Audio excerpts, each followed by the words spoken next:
እኔ ልግባ ከዛ ቆይ የአላህ ቀጥይ።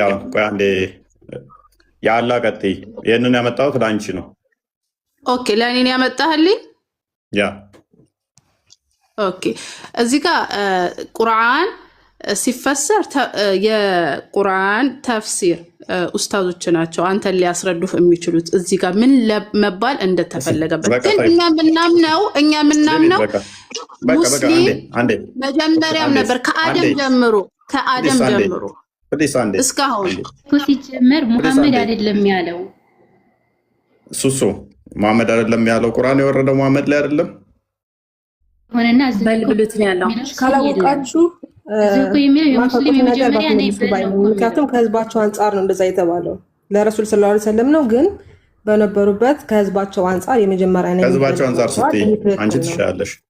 ኤኒዌይስ ከህዝባቸው አንጻር ስትይ አሁን አንቺ ግቢና ስምሽን ቀይረሽ ነው አይደለ? ንጽጽር ላይ ምሳሌ ነበርሽ። ኤኒዌይስ ከህዝባቸው አንጻር ሲባል ምን ማለት ነው? እኔ ጥያቄን ለመጠየቅ ነው የገባሁት። ልጆቹ ሲደናገሩ ስላየኋቸው ለእነሱ ላስታውሳቸው ብዬ ነው። ያ ገብቶኛል። ከተላኩበት ከህዝባቸው አንጻር በቁሬሽ ይህን ምላሽ እሷ እንድመልሰው ነው የምፈልገው። ትስማሚያለሽ? ያለ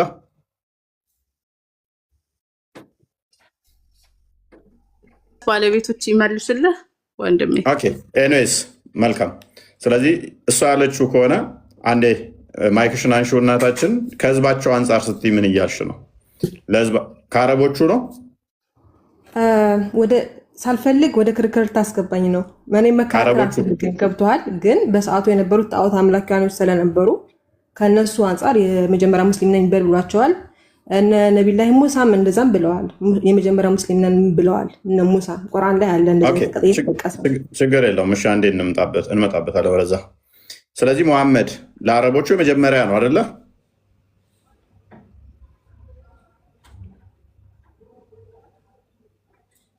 ወደ ክርክር ታስገባኝ ነው? አልገባኝም። እሺ ታውኩሽ፣ በቃ ታውኩሽ። እሺ ያላ አሁን አረብ ሀገር ላይ ከመሐመድ ውጭ የተላከ ነብይ አለ?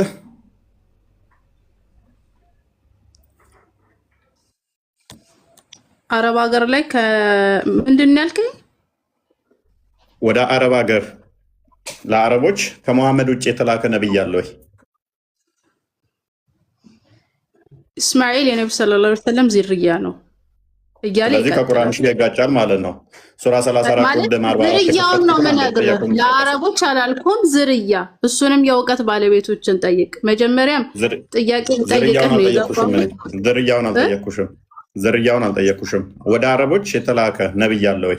ምክንያቱም ቁርአንሽ እንደዚህ ይላል፣ የሚያጠኗቸው የሆኑ መጽሐፍቶችንም ምንም አልሰጠናቸውም። ለማ ለአረቦቹ ማለት ነው። ምንም መጽሐፍት አልተሰጣቸውም። ከአንተ በፊትም አስፈራሪ ነቢይን ወደ እነርሱ አላክንም። ነቢይ አልተላከም። ኢብራሂም ነቢይ ነው አይደለም? እህታችን ያላ ነቢይ ነው። እስማኤል ነቢይ ነው አይደለም? እንዳንቺ ነቢይ ነው። ስለዚህ አልተላከም ነቢይ ወደዛ እያለው ነው።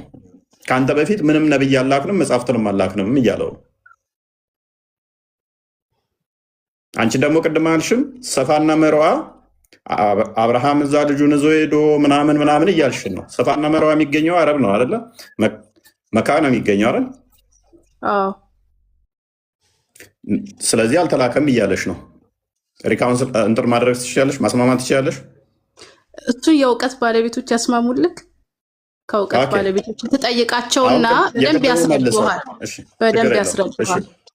ቀደም መልሰውና ክርስቲያን እንትኑ ላይ እህታችን ከስራ አዩኒ ምን ብላ ነበር? 7 ጊዜ መዞሩ አይደለም እንትን ቁርጡቢ ላይ ዴብል ካናቱ እኔ ልወጣ ነው። ጥያቄ ልጠይቅክና ልውጣ። ኦኬ ትቀጥያለሽ። እኛውን ቀጥያኔ መጀመሪያ ጥያቄ አረብኛ ስትይ ስለነበር ላርግልሽ ወይስ እኔ ላንብበው? ጎግል ምናምን እያልሽ ነበር እና አረብኛ ስለፈለገ አረብኛ አረግላት። ኦኬ አረብኛውን አንብቢ እስኪ። ከዚህ ጀምሮ አንብቢያት።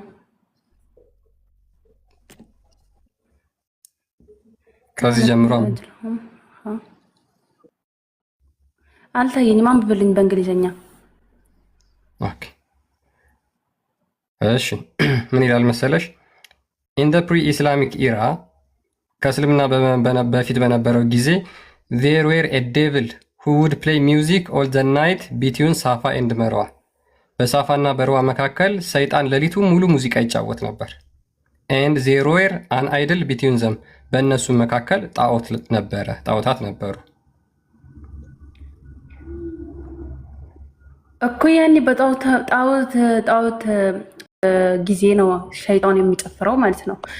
ስልክ ያኔ በካዲሃን ጊዜዎች ነው እንጂ ነቢያችን መሐመድ ሰለላሁ ዐለይሂ ወሰለም ከመጡ በኋላ ባይጨፍር በዛ በካባው እንትን ማለት ነው። አሁን ማወሰዳችሁበት እኮ እሺ። አሁን እኔ የምላችሁን ንጽጽር ሂዱና ንጽጽር ማለት ነው ከውስታዞቻችን አርጉ። አሁን እኔ ጥያቄን መልሱልኝና ልወጣ ነው። አዩኒ አሁን ልዩነቱ ምን እንደሆነ ታውቂያለሽ? በፊት ሰይጣኑ ብቻውን ነበር የሚጨፍረው፣ ሰይጣኑ ብቻውን ነበር የሚጮኸው።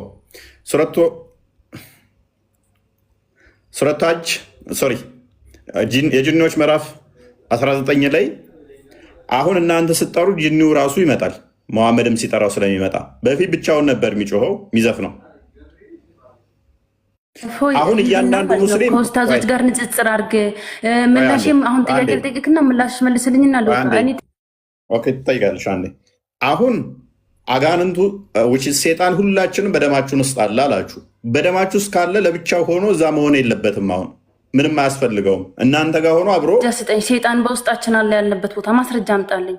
ደግሞ እኔ ለክርክር አይደለም የገባሁት ጥያቄ እናሳይሻለን። ቀጥል። አንዴ ክርስቲያን አንዴ አንብብልሽ ይሄን ሂድና ንጽጽር ከኡስታዞች ጋር ንጽጽር አድርገው። ይሄ አንቀጽ የወረደበት ይሄ ሱረቱል ጂን የወረደበት ምክንያት አንዱ ምንድን ነው? ጋኔኖች ከሙሐመድ ጋር አብረን እንስገድ ብለው በመጠየቃቸው ነው። እና ከቁጥር 1 ጀምሮ ላንብብላችሁ። ሙሐመድ ራሱ ርዕሱ የቁርአኑ ምዕራፍ የአጋንንት ምዕራፍ ነው የሚለው የጋኔኖች ምዕራፍ ሱረቱል ጂን። ሙሐመድ ሆይ በል እነሆ ከጂኒ የሆኑ ጭፍሮች ቁርአንን አደመጡ፣ እኛ አስደናቂ የሆነ ቁርአንን ሰማን። የሚያስደንቅ ቁርአን ሰሙ። እነማ? ጂኒዎች ማለት ነው። ወደ ቀጥታ መንገድ የሚመራንን ቁርአን ሰማን፣ በእርሱ አምንን፣ በጌታችንም አንድንም አናጋራ። እነሆም የጌታችን ክብር ላቀ፣ ሚስትም አልያዘም፣ ልጅም አልያዘም ብለው ተናገሩ። ይህን የተናገሩበት ምክንያት መቼ ነው ከተባለ ቁጥር 19 ላይ ምን ይላል? እነሆ የአላህ ባሪያ ሙሐመድ አላህን የሚጠራ ሆኖ በተነሳ ጊዜ ጋኔኖች ማለትም አጋንንቶች በእርሱ ላይ ድርብርቦች ሲሆኑ ቀረቡ። ስለዚህ የአላህን ስም ሲጠራ አጋንንቶች ድርብርብ ሆነው ወደሱ ይቀርባሉ። አዩኒ ወዴት ነው የሚቀርቡት? ወደ መሐመድ ላይ። እፎይ እኔ ብዙ መውቀት የለኝም። እኔ የምጠይቅህ መልስልኝና ልውጣ።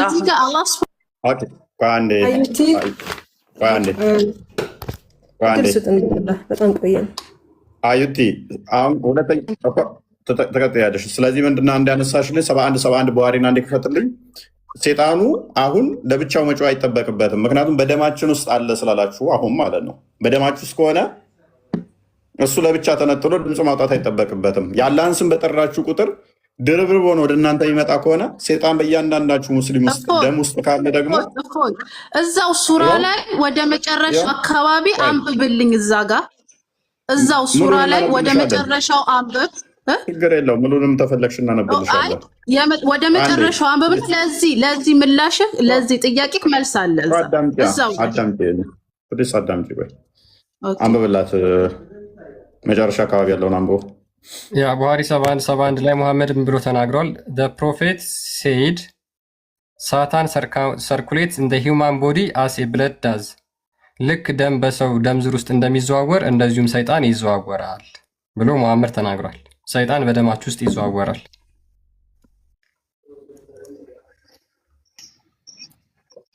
አዩኒ አሁን ተስማማሽ? አዩኒ ተስማማሽ? ቀደም የጠየቅሽኝ ጥያቄ ሴጣን እውነት ነው ይዘዋወራል በደም ስራችን። ስለዚህ ቅድም ምን ብለሽ ነበር? ሴጣን በእኛ ውስጥ በደማችን ውስጥ ይዞራል የሚል አንተ ማስረጃ ውሸት ነው ብለሽ ነበር። አሁን ደግሞ አዎ እውነት ነው ሴጣን በእኛ ውስጥ ይዞራል አልሽ። ስለዚህ ሴጣኑ በፊት መጨረሻ ላይ አንዴት ከፍትልኛለህ? ቁርአኑ ላይ ሱረቱል ጂን ላይ መጨረሻ ላይ ምን ይላሉ? እነሱ ምን አሉ? ክፈትላታለህ። ችግር የለውም ትከፍትላታለህ። ኤኒዌይስ ክፈትላት ቁርአኑን በደንብ አስተውሉ። ጂኒው በፊት አጋንንቱ ለብቻ ነበር የሚጮኸው። አሁን ሆስት አገኘ። የሚገባበት አገኘ። ልክ የአላህን ስም ሲጠሩ አጋንንቱ ድርብርብ ሆነው ይመጣል። ድርብርብ ብቻ ሳይሆን በደማቸው ውስጥ እንደ ደም ይዞራል። ተመቸው ማለት ነው። አሁን ድርብርብ ሆነው የሚመጡት ለምንድን ነው? ሲጠራ ይቃጠላል። ያው አንብቢ፣ በቃ ተከፍቶልሻል። ያው ተከፍቶልሻል፣ አንብቢ። አድዑ ረቢ ወላ ኡሽሪከ ቁል ኢነማ እዛ ጋር ምን ይላል መሰለ ወአነ ሚነል ሙስሊሙነ ወሚና ዱነ ዛሊክ ምን ይላል? ከኛ ሙስሊሞች አሉ ከሙስሊም ያልሆኑም አሉ፣ ያኒ ካፊሮች አሉ ከጂኖችም። እዚህ ጋር ራሱ ቁርአኑ ላይ ማለት ነው ወሚን ነሷ ከኛም ጥሩዎችም አሉ መጥፎችም አሉ ጅኖች። ያኒ አላህ Subhanahu Wa Ta'ala ጅኖችን ለምንድን ነው የፈጠራቸው? ሰዎችንም ቢሆን ጅኖችንም የፈጠርኳቸው እኔ ሊገዙኝ ነው፣ ከዛ ውጭ አልፈጠርኳቸውም። ግን ከነሱ ውስጥ ግን መጥፎችም አሉ ጥሩዎችም አሉ አላህን የሚገዙት። ነብዩ ሰለላሁ ዐለይሂ ወሰለም በሚያስተምሩበት ወቅት ቁጭ ብለው የሚማሩ ዲኑን የተቀበሉ ማለት እዛ ቁርአን አያው ላይ እዛ ሱረቱል ጂን ላይ በደንብ አንብበው ተረተቱ ወጣል እዛው ላይ መልካም ያአላህ። ስለዚህ እነኛ አጋንንቶች በመሐመድ ላይ ድርብርብ የሚሆኑት ጥሩዎቹ ናቸው መጥፎዎቹ ናቸው? ያላህን ስም ሲጠራ ሮጠው የሚመጡት ጥሩዎቹ ናቸው መጥፎዎቹ? ወማ ኸለቅቱል ጂነ ወልኢንሰ ኢላ ሊያዕቡዱን። እሱን አልጠየቅኩሽም። እዚህ ጋር ምን እንደው ተቀለ እኔ ሊገዙኝ እንጂ እሱን የሚገዙት አሉ። እዚህ ቁርአን ላይ አያ ላይ ምን አለ መሰለ? እዚህ ቁርአን ላይ ሱረቱል ጂን ላይ ከነሱም ጥሩዎች አሉ መጥፎዎች አሉ፣ ያመኑም አሉ ያላመኑም አሉ። እዚህ ላይ አለ። እውነት ለመናገር እየደከመኝ ነው አሁን ኢነርጂ እንድሬን እያደረግሽው ነው። ለእኛ እድል ስጠን። በክርስትና ጥያቄ እንጠይቃለን። በእስልምና ላይ ብቻ እኮ አይደለም። ያላ ባሪያ እዚህ ጋር ብቻ እንስማማ። ያላ ባሪያ ወደ መሐመድ ድርብርብ ሆነው የሚመጡት የአላህን ስም ሲጠራ አጋንንቶቹ ያመኑት ናቸው ያላመኑት? ያመኑት ሊማሩ። መልካም። በደም ስራችሁ ውስጥ የሚዞሩት አጋንንቶች ሴጣንስ ያመነው ነው ያላመነው? ሴጣኖች እኛን ሊያሳስቱና ከተፈጠርንበት ዓላማ ሊያስቱን። በደማችሁ ውስጥ የሚዞሩት ያመኑት ናቸው ያላመኑት? አልኩህ እኮ እኛን ሊያሳስቱን የሚመጡት ምንድን ናቸው? እነዚህ ማለት ስለዚህ ያላመኑት። ኦኬ ጎበዝ። ስለዚህ ያላመኑ ናቸው ማለት ነው በደማችሁ ውስጥ ያሉት ደግሞ። አዎ ከአላህ መንገድ የወጡ መጥፎች አሉ ጥሩዎችም አሉ። እዚህ ቁርአን ላይ ምን ይላል መሰለህ? ከጅኖች ጥሩዎች አሉ መጥፎችም አሉ፣ አላህን ያመኑ የማያምኑ። ተስማምቻለሁ። ተይ በእናትሽ ኢነርጂን አጨርሽብኝ። ስለዚህ ያላመኑት ያላህን ስም ስትጠሩ ያመኑት ያላህን ስም ስትጠሩ እየሮጡ ወደ እናንተ ድርብርብ ሆነው ይመጣሉ። ወደኛ ሳይሆን እውቀት ለመፈለግ ይመጣሉ።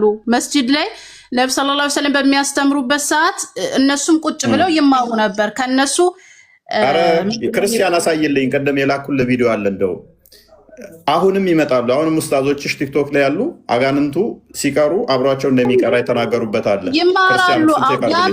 የሚያምኑት እስከመቼ ነው? እስከ መጨረሻው እስከ ወመል ቂያማ ነው የሚያምኑት። በጣም ይቅርታ ግን እነዚህ ያመኑ አይደሉም። ምክንያቱም ያመኑት ቁርአን ከቀራላቸው በኋላ ነው እኮ ከዛ በኋላ ነው ያመኑት። መጀመሪያ ቁርአኑ ከመጀመሪያው እስከ መጨረሻው አንብቤ ያልኩ ለዛ ነው። የአላህ ባሪያ ድርብርብ ለመሆን የመጡት ግን ያላመኑ ናቸው አይደል?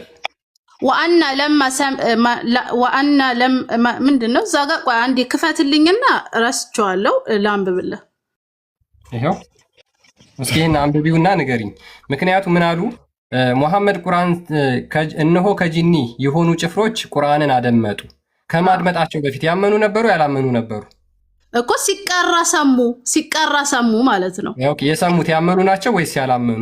ከዛ በፊት ይሄንን ቁርአን ያልሰሙ ማለት ነው። ይሄንን ቁርአን ሲሰሙ እኛ ቁርአንን ሰማን ይለሩሽቲ ፈአመና ቢ። እነዛ ያልሰሙት ያመኑ ናቸው ወይስ ያላመኑ ናቸው? ያልሰሙት ያላመኑ ነበሩ። ከዛ በኋላ ግን ቁርአንን ሲሰሙ ተመሩ። እዚህ ጋር ያሉ ሆኖ እኛ ተመራ። ያላመኑ ጂኒዎች ናቸው መሐመድ ላይ ድርብርብ ሆነው የመጡት ማለት ነው። ያላመኑት ናቸው። ምን ሲሰሙ? ቁርአን ሲሰሙ ከዛ ምን አሉ? እነሱ ምን አሉ? ከዛ በኋላ አማኑ ነገር ግን አመና ቢህ ወለን ኑሽሪክ ቢረቢና አሃዳ፣ በጌታችንም ምንም አናሻርክም አናጋራም። ይሄ ይመራል ወደ ቀጥተኛው መንገድ። ይሄ ቁርአን ትክክለኛው መንገድ ነው። እኮ መጀመሪያ ግን ምንድናቸው? እነዛ ያላመኑ አጋንንቶች ነበሩ።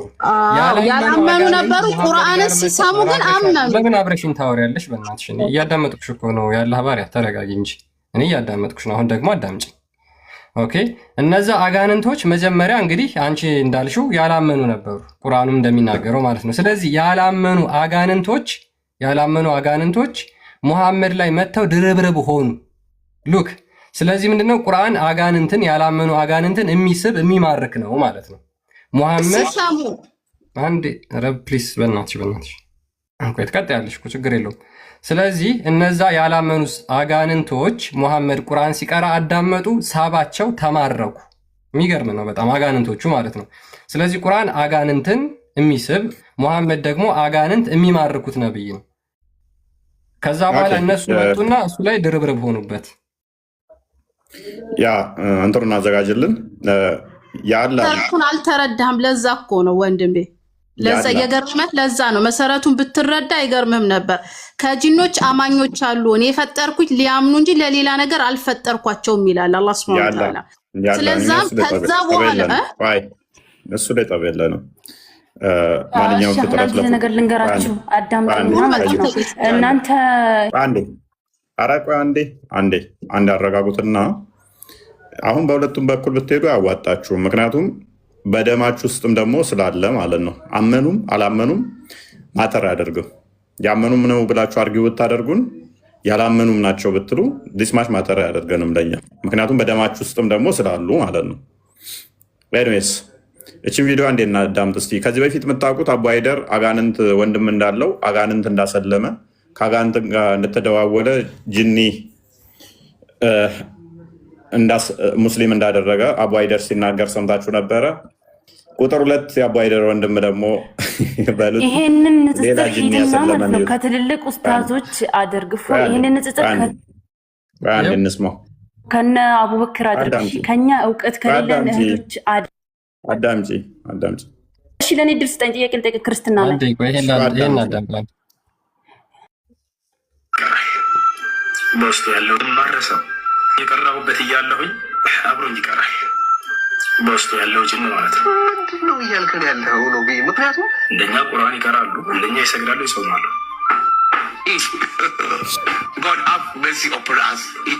አብሮኝ ይቀራል። እንደ እየቀራ ነው እየቀራ ነው። ሁሴና ማነው ስም አልኩት። እኔ አብድራይዝ ይባላለሁ። ጅን ነው ልጁ፣ ሌላ ነው ስሙ።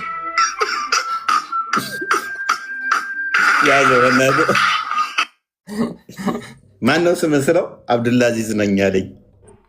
አድምጡ። እዚህ ጋር አንዳንድ ጅኖች አንዴ ስሙ ማነው? አብዱልአዚዝ ነው። ቆይ አንዴ ጨርሰው ክርስቲያን አንዴ አብዱልአዚዝ ነኝ።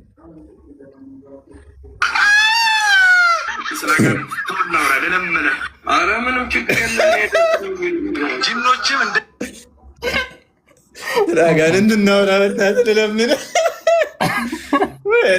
ይበቃናል። ጅኒዎች ደግሞ መስጊድ እንዳላቸው ቢናገር ይሄ ምንም የሚያሳፍርና የሚያስቅ ነገር ኦኬ። አሁን ቁርጡቢ እንደነገረን ከሆነ አጋንንቶቹ ካናት ቶፕ ላይ ነበሩ በጣዖት አምላኪዎቹ ዘንድ። ስለዚህ ድንጋይ እየወረወሩ አጋንንቱን ለማባረር ይጥሩ ነበረ። እስልምና መጣና ግን ሙሐመድ ምናለ አጋንንቶቹ እንደውም አላህን ስንጠራ አጋንንቱ ሮጦ ይመጣል ወደኛ። ኦኬ በደማችን ውስጥ አለ ብሎ ፈቀደ ማለት ነው። ጋራ ላይ ተወናውን አጋንንቱ ደማቸው ውስጥ ገባ፣ ፈቀዱለት ማለት ነው። በደማቸው ውስጥ ሰርኩሌት የሚያደርግ ሆነ ማለት ነው። ሴጣን በደማቸው ውስጥ ሰርኩሌት የሚያደርግ ሆነ። እሺ አንድ ለእህታችን እድል ስጧት። ማይክ አትያዙባት፣ ስትከፍት አትያዙባት። የኢምራን እህት የሚለውን አካውንት ለምንድን ነው ማይክ የምትይዙባት? እድል ስጧት፣ ከፈቺ ተናገሪ። ስለዚህ ጉዳይ እሷማ ችግር የለውም እኮ ነው ያለችው። ችግር የለውም አያሳፍርም አለች። የትኛው ሴጣን እንደሆነ የነገረችን የለም። የተለያየ ስለሆነ ለዛ ነው ለእናንተ ግራ የሚገባችሁ ይመስለኛል። የነቢያት አስተምሮ ነው ትሎ የለ እንዴ? እንዴት ግራ ይገባናል? የነቢያት አስተምሮ ከሆነ የነቢያት አስተምሮ ነው የሚል ሙስሊም የለም። ግን እስልምና የነቢያት አስተምሮ ከሆነ አጋንንት ወንድሞቻችን ናቸው ያለ ነቢይ፣ ወይንም ደግሞ አጋንንት ወንድም አለን ወይንም ደግሞ ከአጋንንት ጋር እንደዚህ አይነት አጋንንት ክርስቲያን እንትን አብሮን በደማችን ውስጥ ይዞራል ምናምን ያላለ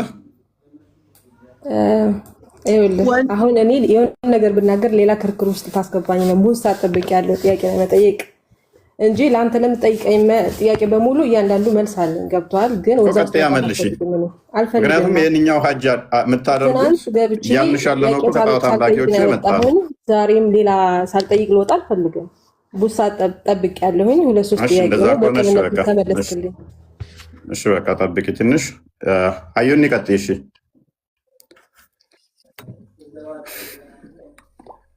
እኔ ጥያቄ አለኝ። በክርስትና ላይ ነው። አንተ ኢየሱስ ጌታ ነው ብለህ ታምናለህ? ኦኬ አዎ አምናለሁ። እሺ ኢየሱስ ፍጡር ነው። እንዴት ነው ፍጡር የምታመልከው? ኦኬ መልካም መዝሙር ያረዳለ ፎይ ኦኬ ትንሽ አብራራላት። እሺ ጥሩ መልካም። ያውሽ የእነሱን ትምህርት ቢያስረዱን ጥሩ ነበረ እና ቆይ ልመልስልሽ ነው። ሀዩ ቆይ ልመልስልሽ አንዴ። ምክንያቱም የእናንተ ትምህርት ጠይቆ መመለስ አትፈልጉም ፈጽሞ እና ጥያቄዎች አሉ ጠይቀው። ኧረ አንዴ ቆይ ሀሳብ የሚሰጧችሁ አይደለም እኮ አንቺ መስጠት እኮ አለብሽ። ገዝት እኮ ልከሽ የገባሽው አንቺ ነሽ። ስለዚህ ገዝት ልከሽ ከገባሽ አሁን አስረዳኝ። አንዴ ጥያቄ መልስልኝ። ለምንድን ነው የምትፈሩት? ኢየሱስ ጌታ ነው ወይ ስትባሉ ጥያቄ መልስልኝ። አፍጥነው አንዴ ሀዩ እሺ እንመልስልሽ፣ ችግር የለውም። አዎ ኢየሱስ ክርስቶስ የጌቶች ጌታ ነው፣ የዓለማት ሁሉ ፈጣሪ ነው፣ በስጋ የተገለጠ አምላካችን ነው። ማስረጃ ልስጥሽ። የዮሐንስ ወንጌል ምዕራፍ 1 ቁጥር 1 ጀምሮ እስከ 14 ስታነቢ በመጀመሪያ ቃል ነበረ። አንድ የሚንኮሻኮሸውን አስታኪው። እሺ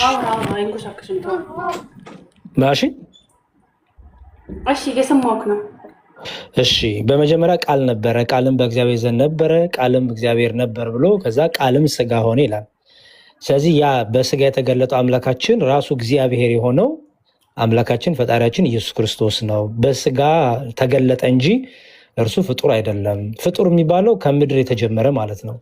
ኢየሱስ ክርስቶስ አምላካችን ፍጡር ነው። ኧረ ልመልስልሽ ፕሊዝ።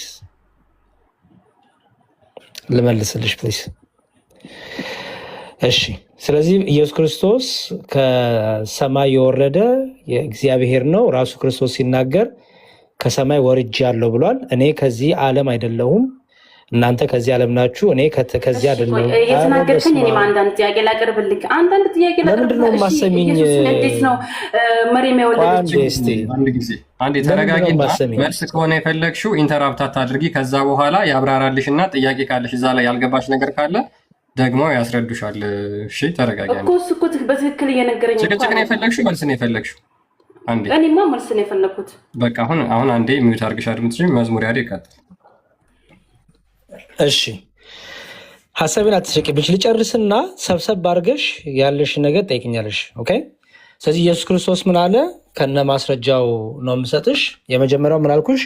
ዮሐንስ ወንጌል ምዕራፍ 1 ቁጥር 1 ላይ ያ ቃል እግዚአብሔር እንደሆነ ነገረን። እዛው ደግሞ ቃልም ስጋ ሆነ ብሎ በስጋ የተገለጠ አምላካችን ኢየሱስ ክርስቶስ እንደሆነ ነገረን። ስለዚህ እርሱ ጅማሬው ከምድር ሳይሆን ራሱ እግዚአብሔር የሆነ ከሰማይ የመጣ ነው። ደግሞ እዛው ዮሐንስ ወንጌል ላይ ደግሞ ይላል እኔ ከዚህ ምድር አይደለሁም፣ እናንተ ከዚህ ምድር ናችሁ። እኔ ከላይ መጥቻለሁ፣ እናንተ ግን ከታች ናችሁ ብሎ ተናግሯል። እዛውንም ዮሐንስ ወንጌል ላይ አብርሃም ሳይወለድ እኔ ነበርኩ፣ አብርሃምም ቀኔን ያይ ዘንድ ወደደ፣ አየም ደስም አለው ብሏል። ስለዚህ በስጋ የተገለጠ አምላካችን ነው እንጂ ፍጡር አይደለም። አሁን ጠይቂ።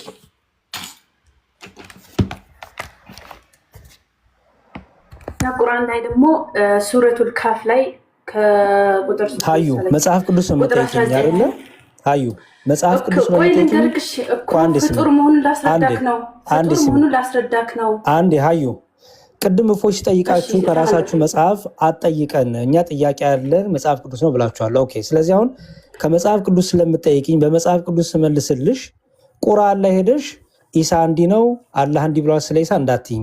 ምክንያቱም አሁን መጽሐፍ ቅዱስ የጠየቅሽኝ ክርስትናን የጠየቅሽኝ፣ እኔ መጽሐፌ ቁርአን አይደለም መጽሐፍ ቅዱስ ነው መጽሐፌ። ስለዚህ በመጽሐፍ ቅዱሴ መወግችኝ። መጽሐፍ ቅዱስ ጠቅሰቅሽን የነገርኩሽ። ከዛ ደግሞ አንቺ በመጽሐፍ ቅዱስ ደግሞ ስሚኝ፣ ቆይ በመጽሐፍ ቅዱስ ጠቅሰሽ ይኸው እዚህ ጋር ፍጡር ይላል፣ አንተ ግን አምላክ ትላለህ ብለሽ አሳየኝ። ቁርአን እንዳትገልጭልኝ ፕሊዝ። እኔ መጽሐፍ ቅዱሳችን አላነበብኩትም፣ ግን ምን ይላል? ኢሳ ብኑ መርየም ይላል። አዎ ኢሳ ምንድነው? የመርየም ልጅ ነው። መርየም ወልዳዋለች። ይህንን የወለደችው ደግሞ አግብታም ወይም ደግሞ እንትን አይደለም። ገብቶሃል? እናንተ ደግሞ ኢየሱስ ተሰቀለ ብላችሁ ታምናላችሁ። ኢየሱስ ደግሞ አልተሰቀለም። እና ይሁንሽ፣ ቆይ እስቲ በእሷ መንገድ እንሂድላትና ምንድን ነው እሱ? በቁርአንሽ ምን ሆነ? ኢሳ ኢየሱስ ነው ብለን ባናምንም ይሁንሽ፣ ምን ሆነ? ቁርአን ሱረቱል ካፍ ላይ ምን ይላል? ኢሳ ብኑ መርየም ይላል። እናንተ ምንድነው የምትሉት? ፍጡር አይደለም ነው የምትሉት። ኢሳ ብኑ መርየም ያለው ምንድነው? የመርየም ልጅ ነው እያለ ነው እዚህ ጋር ማለት ነው። ይበላ ካዳ ችግር የለውም እኮ። ኦኬ፣ አሁን እናንተ ኢየሱስ ሞቷል ብላችሁ ነው የምታምኑት ወይስ አለ ብላችሁ ነው? ይሄንኛው ጥያቄሽ ተመለሰ። የማርያም ልጅ ነው የሚለው ችግር እንደሌለው ገባሽ? አለው ችግር አልተመለሰም። ኢየሱስ ፍጡር ነው፣ አምላክ አይደለም። እናንተ ናቸው አምላክ። ኦኬ፣ የማርያም ልጅ መሆኑ መልካም። የማርያም ልጅ መሆኑ ነው የከበደሽ? አዎ፣ ፍጡር እንዴት ነው እናንተ አምላክ የምትሉት? እሱ አምላካችን ደግሞ ማንም አያየውም፣ ሰውም አይደለም። እንደገና ደግሞ ከፍጡር አምሳያም የለውም። ኦኬ፣ አላህ ያልሹን በሙሉ አይደለም። በደንብ አስተዊ። አላህ እጆች እንዳሉት ታምኛለሽ። 2 እጅ 5 ጣት አለው፣ ባት አለው፣ እግር አለው። ኤኒዌይስ እሱን እንተውና ኢየሱስ የማርያም ልጅ ነው ወይ? ቆይ እስልምና ፕሊስ ጣልቃ ትግቢ። እሷ ነች ወደዛ ወደ እስልምና ጎትታ የወሰደችው እሷ ነች። መዝሙረ ያሬድ መጽሐፍ ቅዱስ ላይ ልመልስልሽ እያላት። ኤኒዌይስ ምንድነው እሱ? ከማርያም ተወልዷል ወይ? አዎ ከማርያም ተወልዷል። ከማርያም መወለዱን ነው ወይ ፈጣሪ አይደለም እንድትይ ያስባለሽ? አዩኒ አዎ ከማርያም መወለድ ነው። ፍጡር እንዴት ነው አምላክ ብለን የምናመልከው? እሱን የፈጠረ ፈጣሪ ነው። አዳምጪ፣ ተረጋጊና ትሆንሽን አዳምጪ። ኦኬ፣ እኛም ከማርያም ተወልዷል ብለን እኮ እናምናለን። ክርስቶስ 2 ልደቶች አሉት። በደንብ አስተውይ። 2 ልደቶች አሉት። አንድ በስጋ ከማርያም ተወልዷል ብለን እናምናለን። ስለዚህ አንቺ አሁን ቆመሽ የቀረሽው የቱ ላይ ነው? ከማርያም ተወልዷል እንደኔ ነው። ስለዚህ ጅማሬው ከማርያም ሲወለድ ነው ብለሽ ነው እያመንሻልሽው አይደለ? አዎ ደግሞ እሱ ምን ብሏል? ረቢ ወረብኩም ብሏል። ገብቶ ሄዳ ለምንድን ነው ስለወጣባችሁ የምትፈሩት? ክርስትና ውሸት መሆኑን አምናችሁ ነው እንዴ? እየጨረስን እንሂዳ። ምን አጋንንት እምነት እውነት ሊሆን አይችልም። መቼም ጭንቅላት የሌለው አካል አዳምጫ። ስለዚህ እኛ ይኸውልሽው ክርስቶስ በስጋ የተገለጠ ስግው ቃል ነው ብለን ነው የምናምነው። ስግው ቃል እንደመሆኑ ደግሞ ቅድም መዝሙረ ያሬድ እያለሽ ነበር። መጀመሪያ ቃል ነበር፣ ቃልም በእግዚአብሔር ዘንድ ነበር፣ ቃልም እግዚአብሔር ነበር፣ ሁሉ በእርሱ ሆነ፣ ከሆነውም እንኳ አንዳች ያለ እርሱ የሆነ የለም። ስለዚህ ሁሉ ነገር የተፈጠሩት በቃል ነው። በማ በእግዚአብሔር ቃል። ያ ቃል ደግሞ ፍጡር አይደለም። የፈጣሪ ቃል ፍጡር አይደለም። እንደኔና እንዳንቺ ደግሞ ድምፅ አይደለም የፈጣሪ ቃል፣ ምክንያቱም ፈጣሪ አምሳያ የለውም። ስለዚህ ያ ቃል በስጋ ተገለጠ። ኧረ ተረጋጊ።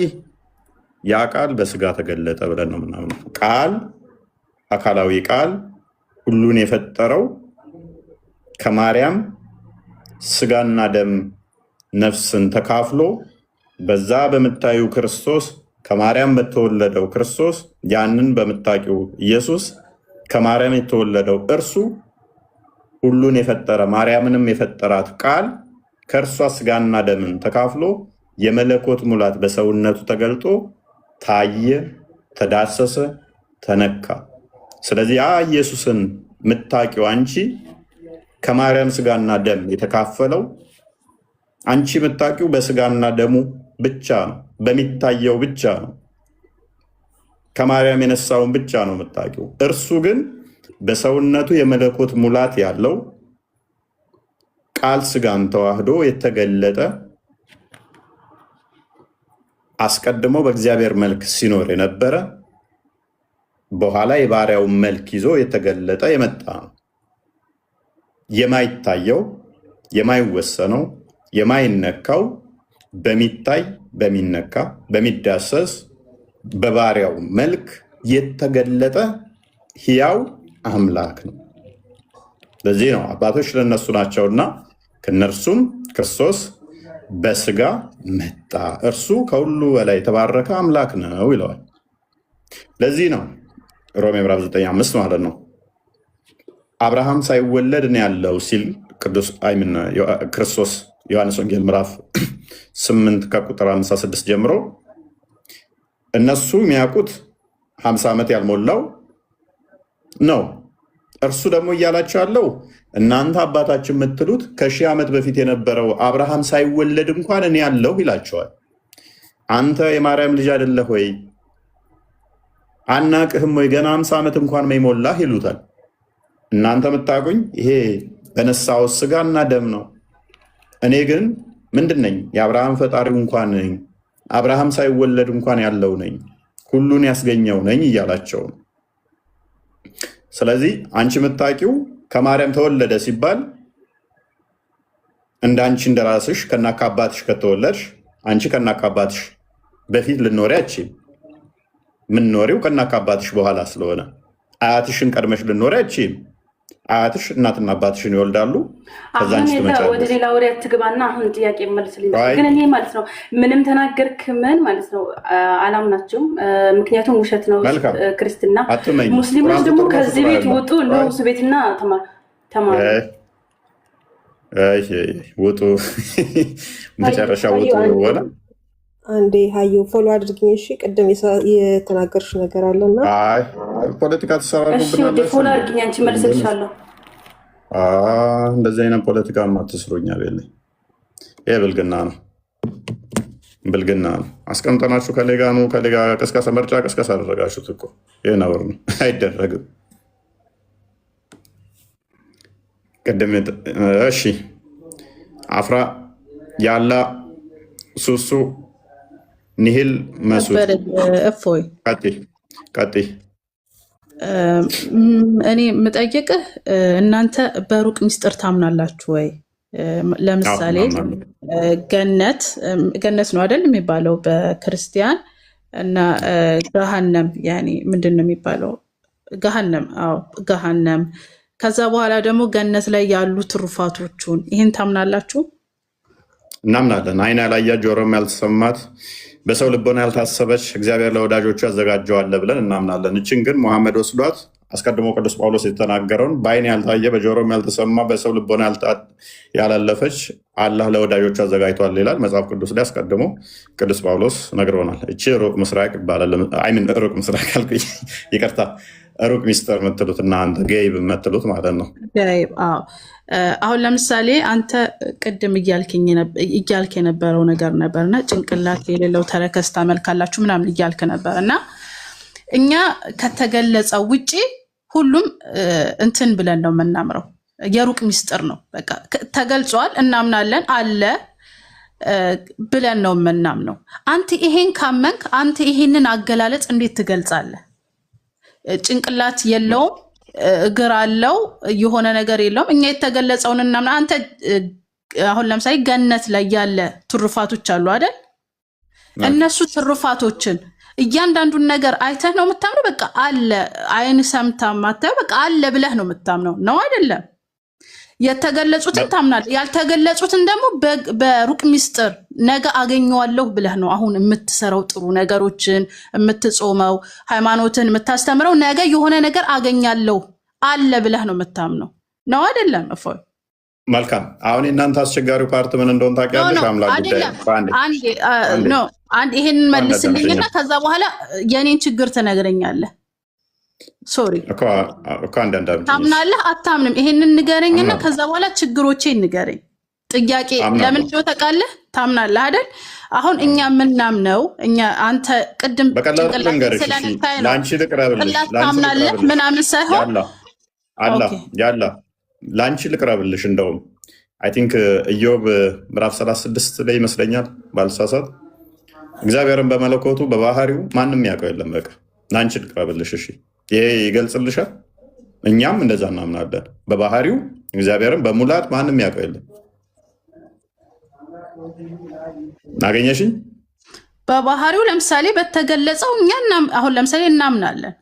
ያልተገለጸውን ግን አለ የተባለውን ግን በሩቅ ሚስጥር ነው የምናስቀምጠው። እኮ እሱ ችግር የለብንም አለ የተባለውን እናምናለን፣ ግን የቀሪውን ደግሞ ኢንሻአላህ ሄደን እኛም እናየዋለን። ችግር የለብንም። አንድ አዳምጪኝ። ችግር የለብንም። እኔ ተስማማውልሽ እኮ በፈጣሪ ላይ እያንዳንዱ ነገር ታውቂዋለሽ ማለት ላይሆን ይችላል እኮ። በባህሪ እያንዳንዱን ነገር ይታወቃል የሚል አቋም እኛም የለንም። እናንተ ጋር ግን የእናንተ ልጆች ኢንዲቴል ይጠይቃሉ። መጠየቃቸው ፋይን ነው። እናንተ ጋር ግን ስላላ ጉዳይ ምንም የተብራራ ነገር የለም። እኛ ጋር ለምሳሌ በደንብ ነገር አለ። እየደረብሽኝ ነው። በጣም ኢንተራፕት እያደረግሽኝ ነው። እኔ እኮ ለአንቺ ቀርቤ እየነገርኩሽ ነው። እኛ በአምላክ ጉዳይ ላይ በደንብ ተብራርቷል እኛ ጋር። ነገር ግን ያም ቢብራራ እንኳን በባህሪ ፈጣሪን በሙላት የሚገልጽ ነገር አለው የለም? በሙላት ሁሉ ነገር ተናግረዋል? አልተነገረም፣ ፍጡር ስለሆነ። ነገር ግን ለምሳሌ እኛ በሶስት አካል አለ ብለን ስንል ለእናንተ ትልቅ ፖይንት ሆኖባችሁ ዋን ሲደመር ስንት ይሆናል የሚል እኮ ማትስዛችሁ ምዞሩት እናንተ ናችሁ። ምክንያቱም የፍጡር ባህሪን ለፈጣሪ እየሰጣችሁ፣ እኛ አምላካችን ቃል አለው፣ የባህሪ ህይወት አለው። ስለዚህ ሶስት አካል ስንል በኩነት ልቡን፣ ቃሉን፣ ክንዱን፣ እጁን ነው ወይንም ደግሞ የባህሪ ቃሉን ነው እያልን ስንል ሞክ ታደርጋላችሁ። ዳስኮል አርጉ፣ ችግር የለው። አንዴ አደርብኝ፣ አዳምጪ፣ በደንብ አጥሪ። ስለዚህ እኛ አምላካችን ቃል አለው፣ ቃሉ ፍጡር አይደለም። ልጁ ብለን እንጠራለን ቃሉን። እናንተ ቁርአን ብላችሁ ትጠራላችሁ፣ ፍጡር አይደለም ቁርአን ትላላችሁ። የአብ ቃሉ፣ የአብ ክንዱ፣ የአብ እጁ እርሱ ወልድ ብለን እንጠራለን። የባህሪ ህይወቱን የአብ ምን ብለን እንጠራለን? መንፈስ ቅዱስ ብለን እንጠራለን። ሶስት ስንል ከዚህ አንጻር ነው ብለን ስንል ይሄ ከማትስ ከፊዚክስ የከበደ ነው ትላላችሁ። አምላካችሁ ከማትስና ከፊዚክስ ያሳንሳችሁት ማለት ነው። ፋይን፣ እንደዛ ከሆነ እጁ፣ እግሩ፣ ባቱ ምንድን ነው? አናቅም ነው መልሳችሁ። ከፊዚክስ ይከብዳል ሚስጥረ ስላሴ መማር ያላችሁ አካላት እናንተ ጋር ስንመጣ ሁሉም አልተገለጠም ከሆነ አናቅም ከሆነ ፊዚክስ እና ማትስ ካጠናሽ ታውቂያለሽ።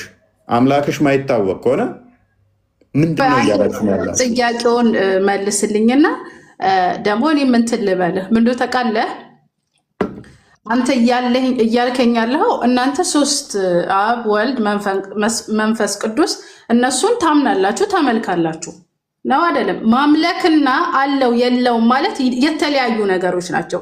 ያለውን ነገር የተገለጸውን ነገር እናምናለን፣ በሩቅ ምስጢር የተገለጸውን ነገር። አንቺ ምንም አታውቂማ እኮ።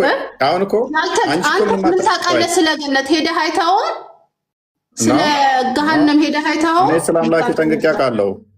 ስለ አምላኬ ተነገረኝን ጠንቅቄ አውቃለሁ። ስለዚህ ሶስት አካል ስል ጠንቅቄ አውቄ ነው። አንተ አምላክ ታውቃለህ፣ ይበላል፣ ይጠጣል፣ አይተኸዋል እያልከኝ ሳላድፍን ስለሆነ አይበላም አይጠጣም።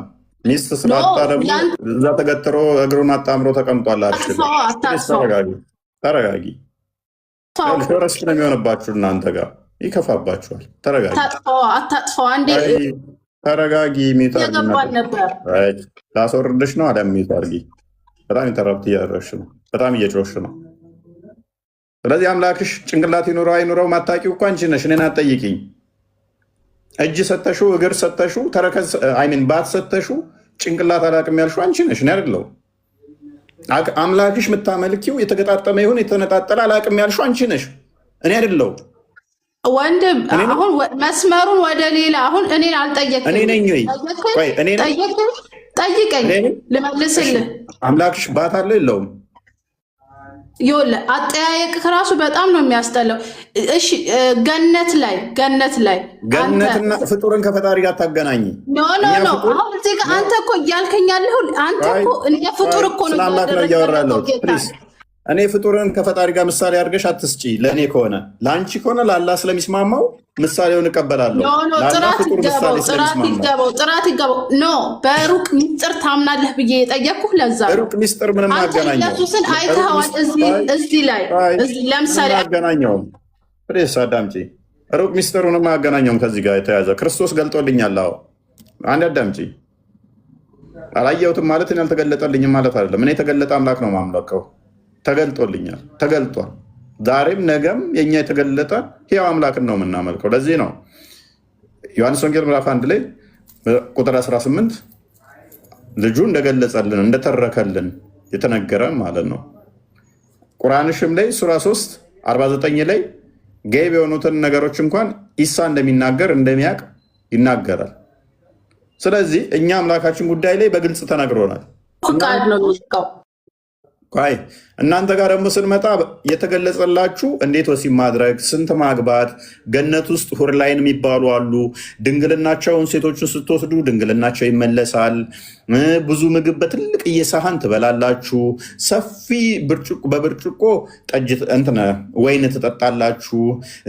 ጡታቸው ግትር ያለ ሳክ ማያደርግ ነው። ትልልቅ በየ60 ማይሉ ሴቶች የሚቆሙ አሉ። ይሄ ነገር ተገልጦላችኋል። ሽንት ቤት ገብታችሁ ስትወጡ ምን ማለት አለባችሁ? ስገቡ ምን ማለት አለባችሁ? ምግብ ስበሉ እንዴት ነው እሱ? ቂጣችሁን በየትኛው እጃችሁ ነው መታጠብ ያለባችሁ? ወሲብ ስታደርጉ ምን ማለት አለባችሁ? ስንት ባሪያን ወሲብ አድርጋችሁ ከዛ እንዴት ነው እሱ? በጾም ወቅት ላይ የፃን ልጅን በእጇ እንዴት ወሲብ ማድረግ አለባችሁ? በአዳምጪ የእናንተ ጋር በደንብ የተገለጸ ነው ማውራው። ስለ አምላክሽ ሲባል ግን አልተገለጠም። ስንት አካል አለው አምላክሽ? አላቅም። የተገጣጠመ ነው የተነጣጠለ? አላቅም። ይወርዳል። እንዴት ነው የሚወርደው? አላቅም። ወንድሜ አሁን ሌላ ነገር ውስጥ ገባህ እኮ እያስረዳኸኝ ያለኸው የገባኸው ሌላ። ይበቃሻል። ሚዩት ማድረግ ሳይሆን ይበቃሻል። ኦኬ ሱሱ አላህ ቃሉ ፍጡር ነው ፍጡር አይደለም? እሱን እኔ ልጠይቅህ አይደለም ልጠይቀኝ አይደለም። ፍጡር ነው ፍጡር አይደለም?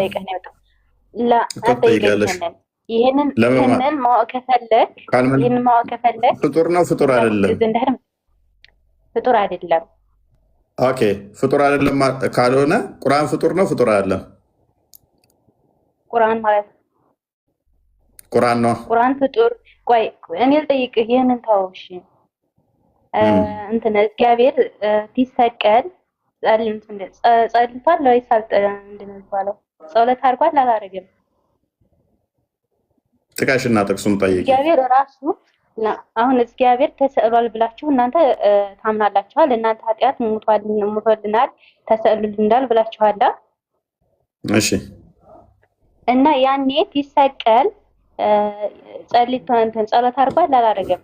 እሱ እግዚአብሔር አምላክ ከሆነ ያኔ ጸሎት ማለት ወደ ፈጣሪው ሆይ ብሎ ብሏል አላለም?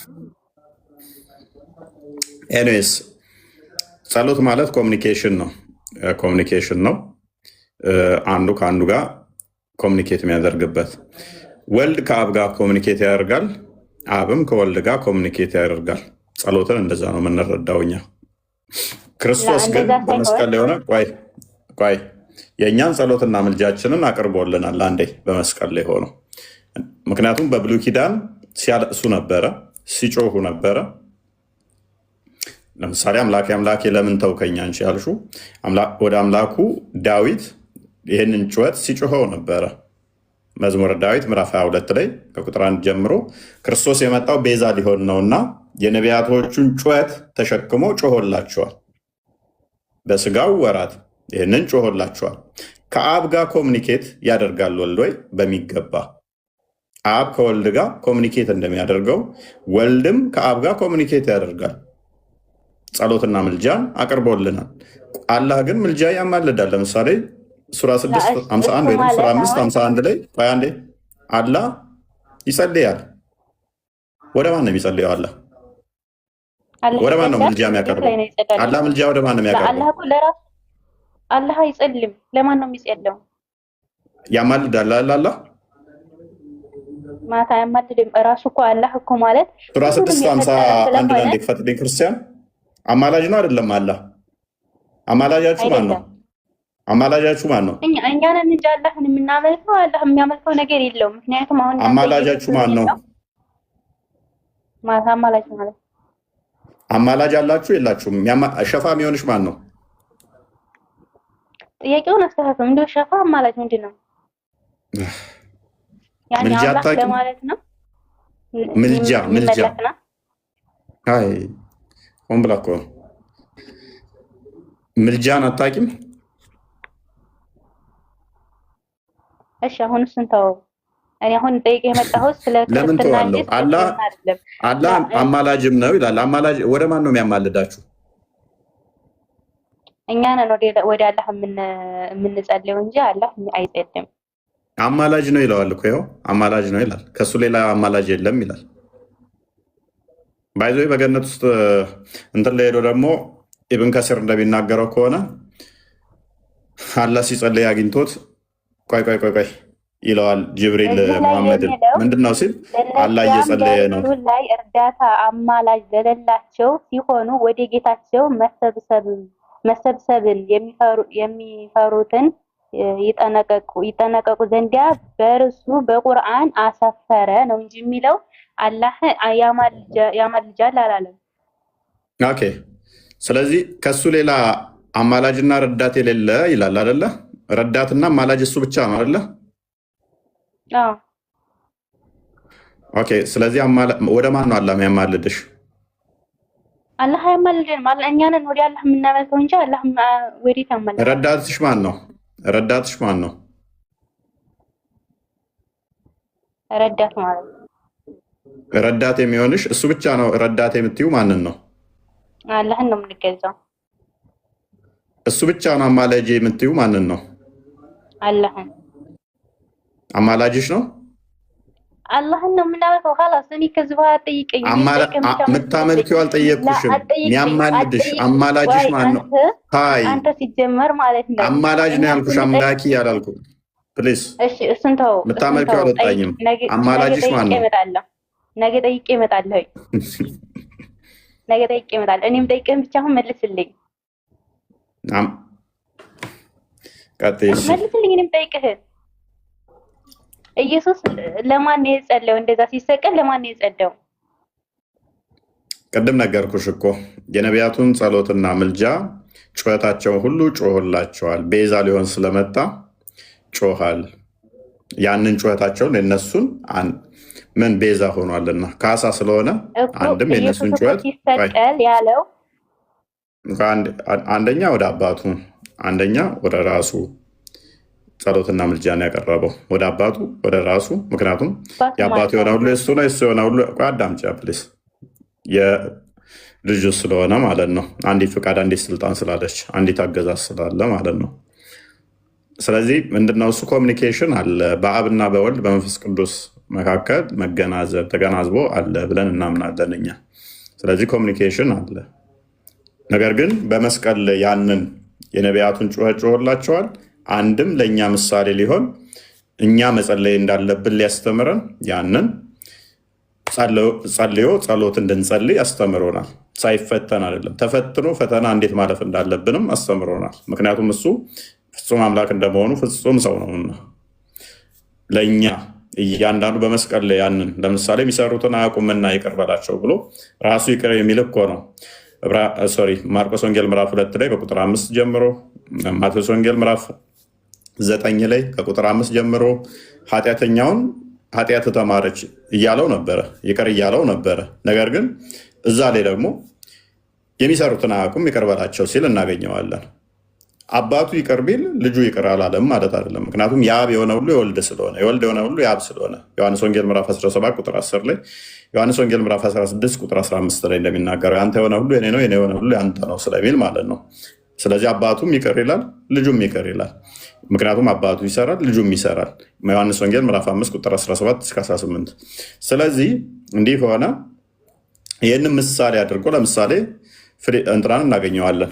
እስጢፋኖስ ምዕራፍ 7 ላይ ሐዋርያት ሥራ ላይ ስትመለከቱ ከቁጥር 56 ጀምሮ ሲወግሩት የሚሰሩትን አያውቁምና ይቅር በላቸው እያለ ወደ ክርስቶስ ጸሎት ሲያደርግ እናገኘዋለን።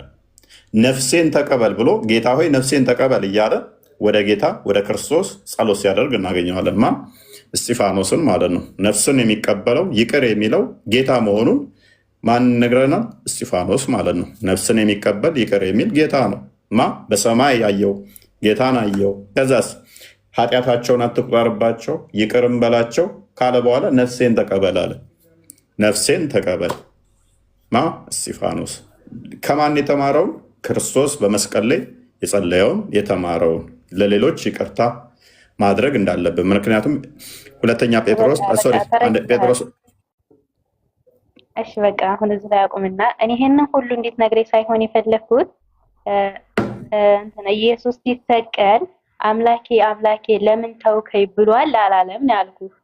ልመልስላት ነው እፎይም በዛው ረፍት እንድታረግ ብሏል ያለበት ምክንያት እፎይ ነግሮሻል። ሌላው ደግሞ ያለበት ምክንያት ለማን ነው እንደዚህ ያለው?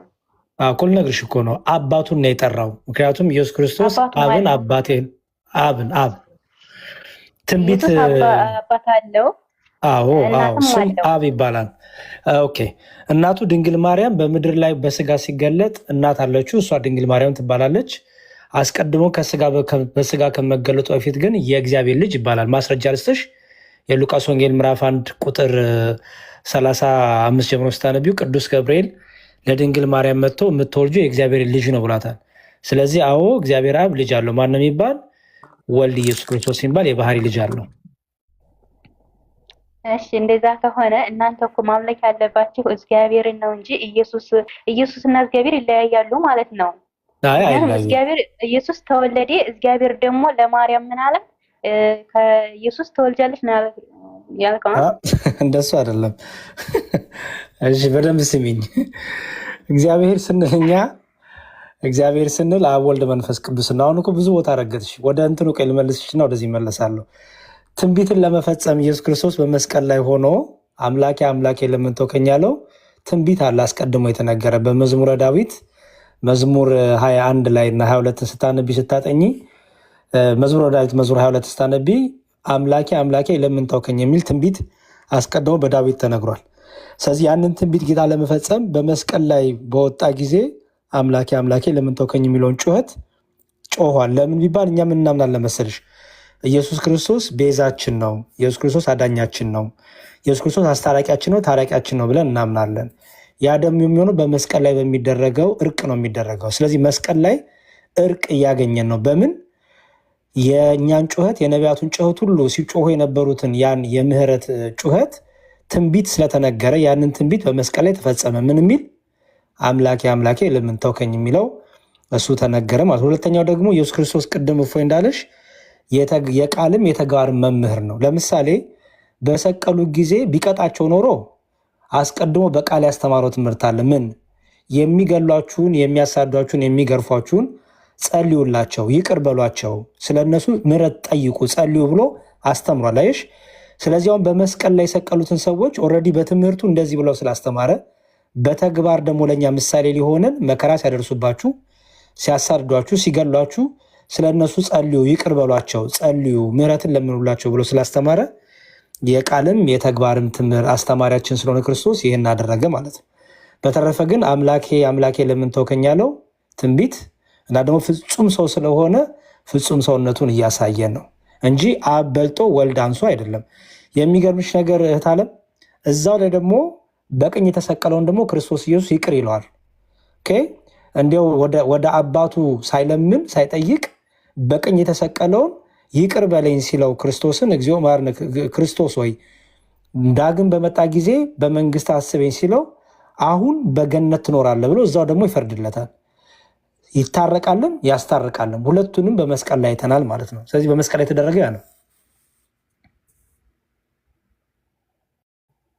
እሺ ሁለተኛ ደግሞ ጥያቄ ያው እናንተ የምታመልኩት አንድ ፈጣሪ ብቻ ነው? አዎ ያ አንድ አምላክ አለ። አንድ አምላክ አንድ መለኮት አለ። እውነት ነው። ያኒ ሁሉም ሆኖ ግን አንድ ፈጣሪ ነው ማለት ምድርንም ሰማይንም የፈጠረው አንድ እግዚአብሔር ነው ብላችሁ ነው የምታምኑት? አንድ አምላክ አለ። አንድ አምላክ ስንል ቁጥር እየጠራን አይደለም። አንድ አምላክ ስንል እርሱን የሚያክለው እሱን የሚከታከለው የሚተካው የሚመስለው መለኮት ያለው ሌላ የለም። እርሱ ብቻ መለኮት የሆነ አምላክ አንድ መለኮት አንድ አምላክ አለ። እሺ እና ስለዚህ አሁን ኢየሱስ ከማርያም ከወለደ ኢየሱስ ማለት እግዚአብሔር ነው ማለት ነው። አሁን እግዚአብሔር የሚለው ስም ኦኬ፣ እግዚአብሔር የሚለውን ስም አስረዳሽ። በክርስትናው አስተምህሮ የእግዚአብሔር ስሞች ማንነቱን ይገልጣሉ። ለምሳሌ ኤልሻዳይ፣ አዶናይ፣ ጵንኤል፣ ኦኬ፣ ያህዌ። በእግዚአብሔር ብዙ ብዙ ባህሪዎቹን ማንነቱን የምንገልጥበት ስም አለ። እግዚአብሔር የሚለው ደግሞ እኛ ኢትዮጵያን ቋንቋችን ግዕዝ ስለሆነ የግዕዝ ቃል ነው። ለምሳሌ በእኛ በክርስትና አስተምሮ ሁሉም በየቋንቋው እግዚአብሔርን ይጠራዋል። ለምሳሌ አሁን እግዚአብሔር ስልሽ ኢትዮጵያዊ ስለሆንኩኝ ግዕዝ ተናጋሪና አማርኛ ፊደል አማርኛ ቋንቋ ተናጋሪ ስለሆንን እግዚአብሔር የሚለውን እንጠቀማለን። በሌላ ሀገር ደግሞ በየሀገራቸው በኦሮምኛም በትግርኛም በየሀገራቸው የራሳቸውን ነገር በየቋንቋቸው እግዚአብሔር ይጠሩታል። በእኛ በክርስትናው እግዚአብሔርን በየቋንቋችን እናመሰግነዋለን። ስለዚህ እግዚአብሔር ስንል እግዚ እና አብ እና ሄር የሚል ነገር ትያለሽ። እግዚ ማለት በግዕዝ ጌታ ገዢ እንደማለት ነው። አብ ሲባል ደግሞ የሁሉ አባት የሆነ እንደማለት ነው። አብ የሚለው በራሱ ግዕዝ ነው፣ አባት ማለት ነው። አቡ የሚለው አብ። ከዛ ሄር ሲባል ደግሞ የሁሉ ገዢ፣ የሁላችንም ፈጣሪ፣ የሁላችንም አስገኝ ስንል እግዚአብሔር የሚለውን እንጠይቃለን። ስለዚህ አንድ እግዚአብሔር አለ። ምን ያደረገን? የገዛን የፈጠረን፣ ሁላችንም ያስገኘን፣ ሁላችንም የሚመግበን የሚጠብቀን። አዎ አንድ እግዚአብሔር አለ። ያ እግዚአብሔር ግን በሶስት አካል ተገልጧል ብለን እናምናለን። አንድ አምላክ አለ። የአንድ መለኮት አንድ አምላክ በሶስት አካል ተገልጧል። በሶስት አካል መገለጡ ግን ሶስት አምላክ አያሰኘውም። ለምሳሌ አንቺ ነፍስሽ፣ ቃልሽ እና ሕያውነትሽ አንድ ላይ ያሉ ናቸው እንጂ ሶስት ሰው አትባይም። ለምሳሌ አይደለ? ለምሳሌ አንቺ አሁን ነፍስ አለሽ አይደል? ሕይወት አለሽ አይደል? ነፍስ ደግሞ እንትን አለሽ አይደለ? እስትንፋስ አለሽ አይደል? አለኝ። ከዛ ደግሞ ቃል አለሽ አይደል? እኮ እናንተ ይሄን ሁሉን አድርጋችሁ እንደዚህ ሶስት ነው የምትሉት። ይሄንን መንፈስ በአካል ሶስት እንላለን። የአንዲት ሰው በአካል ሶስት ማለት አብ ወልድ አይደለም፣ ወልድ አብ አይደለም ማለት ነው። ለምሳሌ ኢየሱስ ክርስቶስ እኔና አብ እያለ እኔ ብሎ ራሱን፣ አብ ብሎ ደግሞ አባቱን ይናገራል። ስለ መንፈስ ቅዱስ ደግሞ እርሱ መንፈስ ቅዱስ ብሎ ደግሞ ይጠራዋል። ስለዚህ እኔና አብ ስላለ ወልድ አብ አይደለም፣ አብ ወልድ አይደለም። ግን ወልድ አብ አለመሆኑ አብ ወልድ አለመሆኑ ሶስት አምላክ ሳይሆን አንድ አምላክ ነው ያለው። ምክንያቱም ያለችው በአብ በወልድ በመንፈስ ቅዱስ በአካል ሶስት ቢሆንም ግን በመለኮት ግን አንድ አምላክ አንድ ፈጣሪ አንድ መለኮት እናመልካለን ማለት ነው። በቃ እሺ። አሁን ለምሳሌ አሁን እናንተስ ስንት ስትሉ የሆነ ነገር ስትጠየቁ የሆነ ነገር ስትመሉ እግዚአብሔርን ብላችሁ ነው መማር ያለባችሁ? መማር የለብንም። በአንዳንድ ሰዎች ካለማወቅ ካለመማር የተነሳ የእግዚአብሔርን ስም ይጠራሉ። በመጽሐፍ ቅዱሳችን ስሙን እየጠራ እንዳንምል ተከልክለናል። የኛ በራሳችንም ስም እንዳንምል ተከልክለናል። በመላእክትም በቅዱሳንም ስም እንዳንምል ተከልክለናል።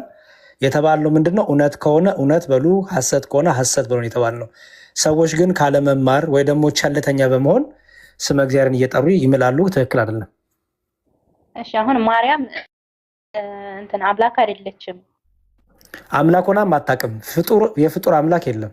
ማርያም ትላላችሁ ቅድም ነገርኩሽ እኮ። ማርያምን ስንል ለምሳሌ እኔ እምላለሁ ማርያምን ስል ግን ስለምወዳት ልክ አሁን ለምሳሌ አንዳንድ ሰው በእናቱ ይምላል፣ በአባቱ ይምላል፣ በወንድሙ በሚስቱ በባሏ። ለምሳሌ አንዲት ሚስት እቃ ሲወርቅባት እፎይ ድረስ ልትል ትችላለች፣ ያኔ ድረስ ልትል ትችላለች። ይሄ ማለት ግን አመለከሽ ማለት የሚምልም አለ። ለምሳሌ ሚስት በባሏ ልትምል ትችላለች፣ ባል በሚስቱ ሊም ይችላል። ይሄ ግን ማምለክ አይደለም። በሚወዱትና በሚያፈቅሩት ነገር መማላቸው ነው እንጂ ወይም ትክክለኛ ለመሆኑ በሚወዱት ነገር ማስቀመጣቸው ነው እንጂ እያመለኩ አይደለም። ስለዚህ ማርያምን ብለን ብንምል እንዲያው ማርያምን ስለምንወዳት ነው እንጂ ፍቅራችንን ለመግለጥና በምንወዳት ነገር እንዲያው እውነት መናገራችን ለማሳየት ነው እንጂ እሱም ትክክል አይደለም። ግን እንደዛ የሚያደርግ ሰው ማርያምን አምላክ ስለሆነች አይደለም፣ አምላክም አይደለች። ለምሳሌ አምላክ ብትሆን አምላክ ናት ብዬ ለአንቺ መናገር እኮ አይከብደኝም። ለአንቺ ብዬ ምክዳት ማርያም የለችም። በቃ እኛ አናመልክም። ማርያም አምላካችን ሆኖ አታውቅም፣ መመለክም አይገባትም። ፍጡር ናት፣ ግን ከፍጡራን ደግሞ የከበረች ናት። ለምን? የጌታን የወለደች ናት፣ አምላክ የወለደች ናት ብለን እናምናለን። በዚህ የከበረች ናት። እሺ ጥሩ። እሺ ደግሞ ሌላ ሲቀጥል መጽሐፍ ቅዱስ አሁን ከእናንተ ከሰማያት እግዚአብሔር ይልክላችኋል ወይስ ከየት ነው እናንተ ነው የምትጽፉት? እሺ መጽሐፍ ቅዱስ ከሰማይ የወረደ አይደለም። እናንተ እስልምናው ላይ እንደሚባለው ከሰማይ ወረደ የሚባል መጽሐፍ በክርስትናው የለም፣ የወረደም የለም። እውነቱን ለመናገር ግን በክርስትናው ምንድነው እግዚአብሔር መንፈስ ቅዱስ እግዚአብሔር ጥበብን ሚስጥርን ለአገልጋዮቹ ለነቢያቱ ኋላም ለሐዋርያቱ ይገልጣል። ሐዋርያቱ ደግሞ እኛ በምንረዳው መልኩ ደግሞ ጽፈውልን አስተላልፈውልና ብለን እናምናለን። በመንፈስ ቅዱስ ተመርተው መጽሐፍ ቅዱሱ እንደሚነግረን ማንም ከገዛ ፈቃዱ ትንቢትን አይናገርም፣ ይልቁንም በመንፈስ ቅዱስ ተመርተው ይጽፋሉ ይናገራሉ እንዳለው እግዚአብሔር ጥበብና ሚስጥርን እየገለጠላቸው እኛ በምንረዳው መልኩ ጽፈውልናል እንጂ የተጻፈ ነው እንጂ ከሰማይ ወረደ መጽሐፍ አይደለም። እሺ እንደዛ ከሆነ አሁን ለምሳሌ እግዚአብሔር አምልኩኝ ያለባችሁ ቦታ አለ? እግዚአብሔር አምልኩኝ ምን ማለት ነው? ጥያቄሽ አልገባኝም። ያኔ አሁን ለምሳሌ አላህ እኛን አምልኩኝ ብሎ ተናግሯል በቁርአን ላይ ማለት ነው። ልክ እንደዚህ መጽሐፍ ቅዱስ ላይ ደግሞ እግዚአብሔር አምልኩኝ ብሏችኋል? አዎ እንደውም የመጀመሪያው የሚገምጅ ትእዛዝ እግዚአብሔር ከሰጠው ትእዛዝ ውስጥ አንደኛው ከኔ ሌላ አማልክትን እንዳታመልኩ ብሎ ነው። ከኔ ሌላ አምላክ እንዳታመልኩ። የት ላይ ነው ያለው? የት ላይ ነው ያለው? እሺ እንግዲህ 10 ትእዛዛት ልስጥሽ። ከይ መጽሐፍ ቅዱስ ልክፈትና ላሳየሽ፣ ችግር የለው። እሺ ክርስቲያን ነበርሽ እንዴ በፊት? ትችላለሁ ሜይ ቢ መዝሙር ያሬስ ወላሂ አልሐምዱሊላህ እኔ ስፈጠር ሙስሊም ነኝ። ስትፈጠር ጀምሮ እስካሁን ድረስ ሙስሊም ነኝ አልሐምዱሊላህ። እሺ ይሁን መልካም። እሺ ክርስቲያን ዘዳግም 4:35ን ክፈትላት። ኦኬ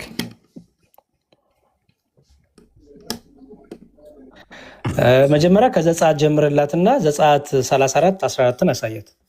እኔ የምፈልገው እግዚአብሔር እኔን አምልኩኝ ብቻ ያለባቸውን ቦታ ብቻ ነው እኮ ላሳይሽ ነው። እሺ ከኔ አምላክ እንዳታመልኩ ያለው። እሺ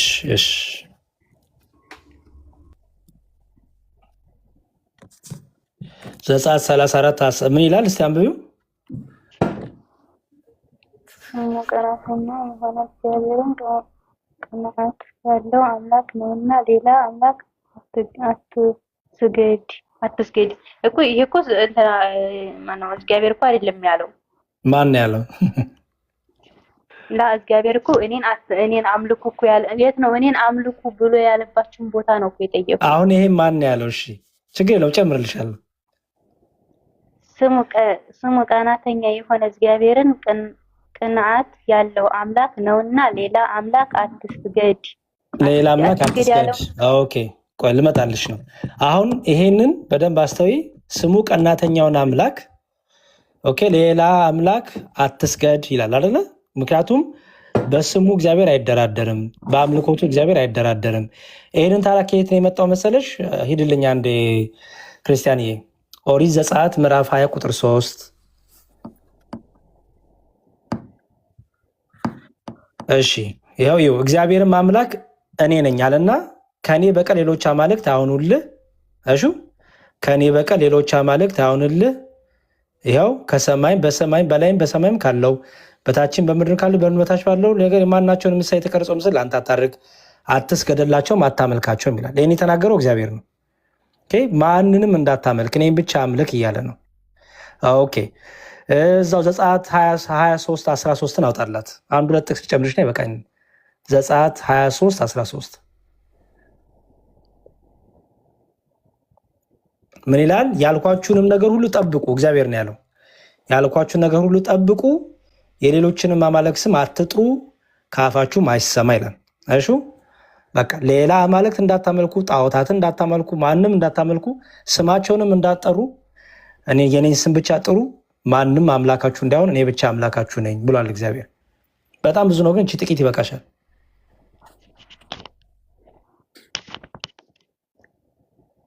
አይበቃም? ለዛሬ አይበቃሽም? እኔ ጨርሻለሁ። ፎይ ቴንክ ዩ ሶሶ ነገ ተነገ ወዲያ አፍራ ጥያቄ ካለሽ ነሂል መሱድ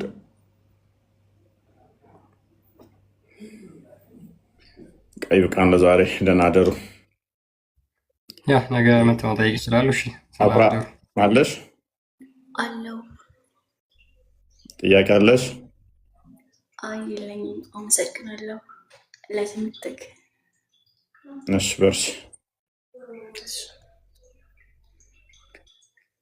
ሰላም ደሩ እፎይ፣ እግዚአብሔር ይስጥልን፣ በርታልን። አንተም ረፍት አድርግ፣ ክርስቲያንም እግዚአብሔር ይስጥልን፣ በርቺልን። አፍራ እናመሰግናለን እፎይ። እሺ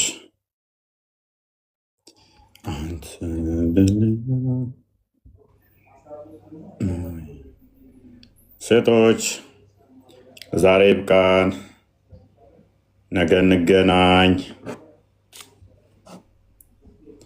ዛሬ ቶፒካችን ጥሩ ነበር፣ ተምራችሁበታል፣ ተምራችኋል፣ ተማምራችኋል። ወደ 2 ሰዓት ተኩል ተቀመጥም ማለት ነው። ደህና እንደሩ።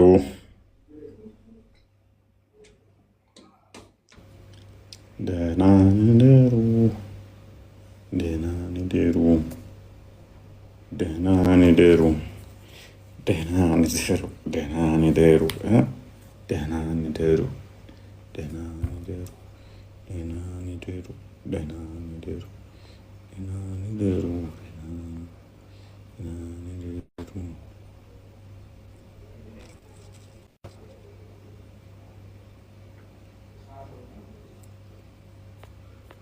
የሆነ ሰው ፈልጌ ነበረ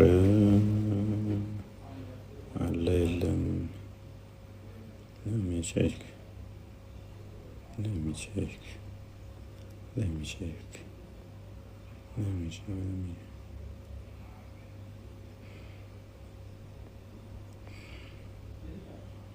ወገን ተኙ ወገን